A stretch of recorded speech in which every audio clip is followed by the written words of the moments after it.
The West's exploitation of Africa, a historical investigation. Africa, renowned for its vast wealth and natural resources, has long been subject to exploitation by Western powers. Despite its riches, the continent continues to grapple with poverty, corruption, and underdevelopment.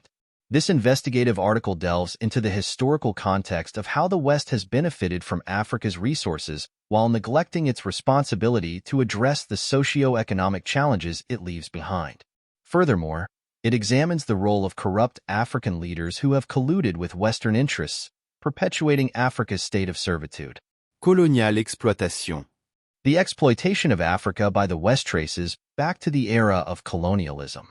European powers, driven by a desire for economic gain, established colonies across the continent, extracting resources such as gold, diamonds, and minerals. The colonial powers imposed exploitative systems that prioritized the extraction of wealth for their own benefit, leaving African communities impoverished and disenfranchised. Resource extraction. Following decolonization in the mid-20th century, Africa's resources remained a target for Western exploitation. Multinational corporations from the West established operations in Africa, often with the support of corrupt African leaders. These corporations exploited loopholes in regulatory frameworks, engaging in environmentally damaging practices and labor exploitation to maximize profits. The wealth generated from Africa's resources flowed back to Western countries, further exacerbating the economic disparity between Africa and the West. Support for corrupt African leaders.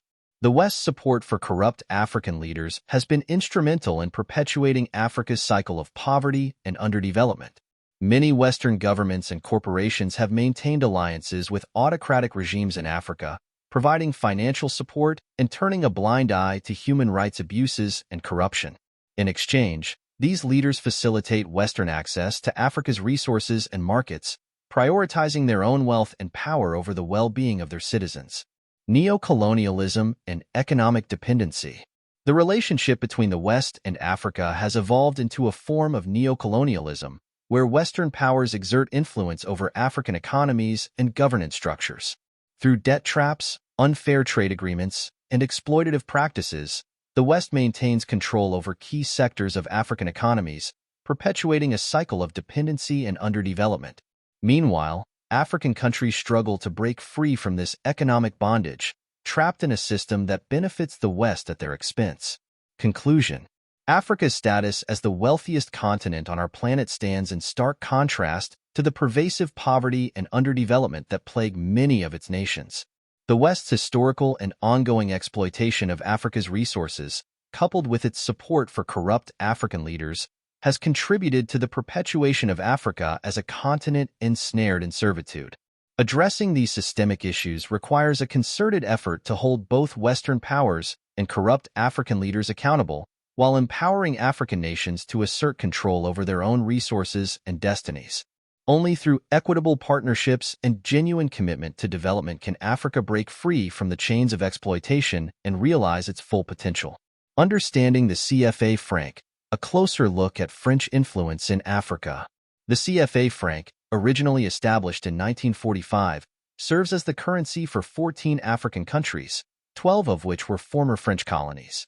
Despite its widespread use, the CFA franc has been subject to criticism for perpetuating economic dependency and benefiting France at the expense of African nations.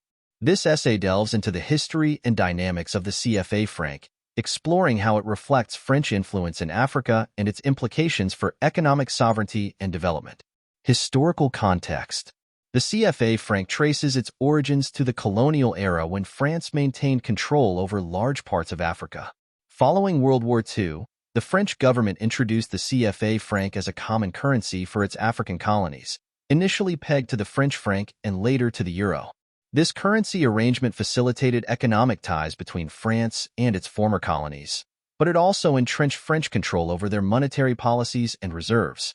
French influence and economic dependency.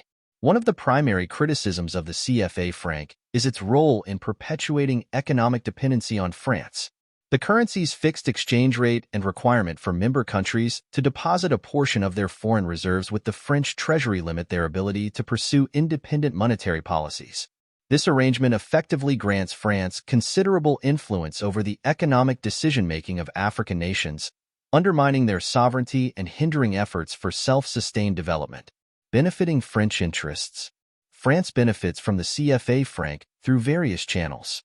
Firstly, the fixed exchange rate provides stability for French businesses operating in Africa, ensuring a favorable environment for investment and trade. Additionally, the requirement for African countries to deposit their reserves in the French treasury effectively provides France with a cheap source of financing, which it can utilize for its own economic interests. Furthermore, the preferential access to African markets afforded to French companies under the CFA franc arrangement further enhances France's economic advantage in the region. Implications for African development. The CFA franc's constraints on monetary policy and economic sovereignty have significant implications for African development. By limiting the ability of member countries to manage their own currencies and monetary policies, the CFA franc hampers efforts to address domestic economic challenges such as inflation, unemployment, and fiscal deficits. Moreover, the reliance on a currency controlled by a former colonial power perpetuates a legacy of dependency and undermines initiatives for regional integration and economic diversification. Calls for reform. In recent years, there have been growing calls for reform of the CFA franc system. Critics argue for greater African ownership and control over monetary policy, including the establishment of a regional currency or the adoption of independent national currencies. Some African leaders have expressed willingness to explore alternative arrangements that prioritize economic sovereignty and development objectives over continued ties to France. Conclusion. The CFA franc serves as a symbol of French influence in Africa, reflecting a legacy of colonialism and economic dependency. While the currency arrangement has provided stability in the past, its limitations on African economic sovereignty and development prospects are increasingly evident. Moving forward, meaningful reforms are necessary to address these challenges and empower African nations to pursue independent and sustainable development paths, free from the constraints of the CFA franc.